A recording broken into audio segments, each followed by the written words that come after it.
கடந்த சில நாட்களா, அதாவது கரெக்டாக சொல்லணும்னா பார்த்தீங்கன்னா, என்னைக்கு ஸ்ரீலங்கா சீரிஸ்க்கான ஸ்குவாட் அனௌன்ஸ் பண்ணாங்களோ, அன்னிலேருந்து உங்கள நிறைய பேர் இந்த வார்த்தையை கேட்டிருக்கலாம். Justice for Ruturaj Gaikwad. Even நானே இந்த டாப்பிக்கில் வந்து ஷார்ட்ஸ்லாம் போட்டிருந்தேன், ஒரு சிலர் பார்த்துருப்பீங்க.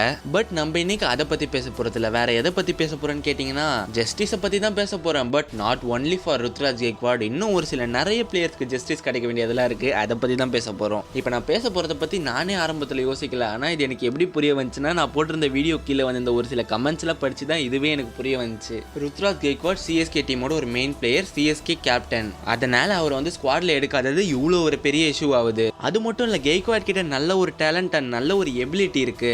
ஆஸ்திரேலியாவுக்கு அகேன்ஸ்டா ஃபர்ஸ்ட் T20 செஞ்சுரி அடிச்சது கெய்க்வாட் தான். போன ஜிம்பாப்வே சீரிஸ்லயும் நல்லாவே பெர்ஃபார்ம் பண்ணாரு. ஆனா கெய்க்வாட் மாதிரி இன்னும் ஒரு சில பிளேயர், ஏன் கெய்க்வாட விட இன்னும் அதிகம் டேலண்ட் இருக்க ஒரு சில பிளேயர்ஸ்லாம் இன்னைக்கு காணாமே போயிட்டாங்களே. அதை பத்தி எத்தனை பேர் பேசுனீங்க?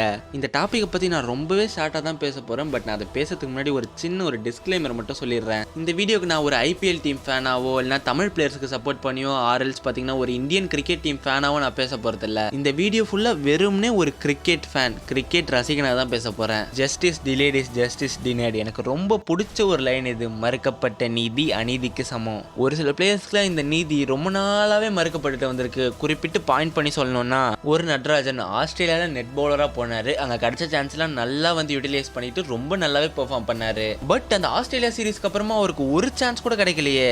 ஜஸ்ட் அந்த ஆஸ்திரேலியா சீரிஸ்க்கு அப்புறமா இங்கிலாந்து கூட நடந்த ஒரு சீரிஸ்ல ஒரே ஒரு மேட்ச் மட்டும் நட்ராஜன் விளையாடுவாரு. ஆனா அதை தவிர்த்து வேற எந்த இன்டர்நேஷனல் மேட்சுமே அவர் விளையாடலையே. சரி, நம்ம கிட்ட நம்ம இந்தியன் டீம்ல பயங்கரமான லெஃப்ட் ஆர்ம் ஃபாஸ்ட் பவுலர்ஸ் அப்படிலாம் இருக்காங்க, அதனால தான் நட்ராஜனுக்கு இடம் இல்லை அப்படின்னு சொன்னா கூட பரவாயில்ல.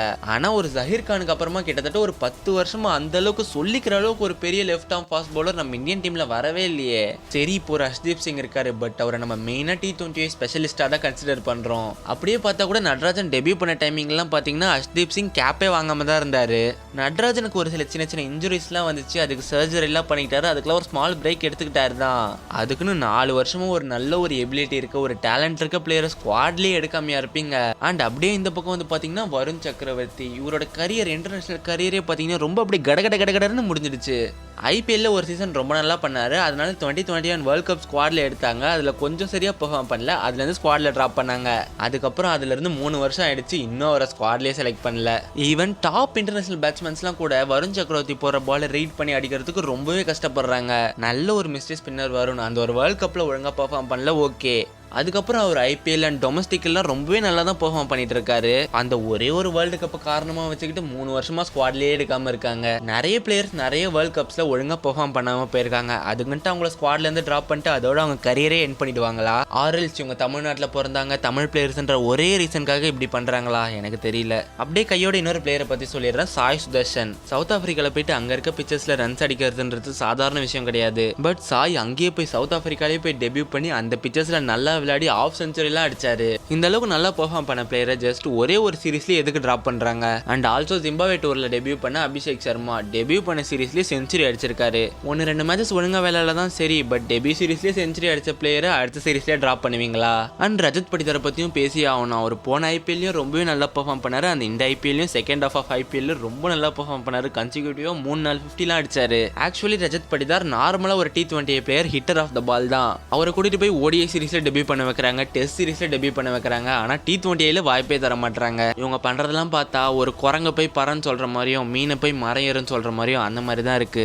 எப்படிலாம் டேலண்ட்டை வேஸ்ட் பண்ண முடியுமோ அப்படிலாம் வேஸ்ட் பண்றாங்க. செய்ய வேண்டிய விஷயத்தெல்லாம் செய்ய மாட்டாங்க. ஆனா சம்பந்தமே இல்லாத தேவையே இல்லாத விஷயத்த மட்டும் தான் செய்வாங்க. இந்தியன் டீமோட கேப்டனா ரோஹித் சர்மா இருந்தாரு. அவரு கீழே வைஸ் கேப்டனா KL ராகுல் அண்ட் ஹர்திக் பாண்டியா 2 பேரும் இருந்தாங்க.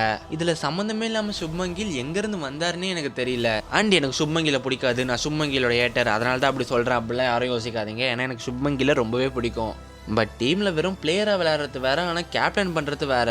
போன சீசன் ஐபிஎல் டீம்ல குஜராத் கேப்டனா அவர் தான் இருந்தாரு. ஒருவேளை அந்த சீசன் ரொம்ப நல்லா பண்ணி ஒரு பிளே ஆஃப் அளவுக்கு டீமை கொண்டு வந்து அதனால அவருக்கு கேப்டன்சி கொடுத்தா கூட பரவாயில்ல. அந்த சீசனில் குஜராத்துக்காக ஒன்றும் ரொம்பலாம் பெருசாக பண்ணல. அப்படி இருக்கும்போது எதுக்கு அவர்கிட்ட கேப்டன்சி கொடுத்தாங்க?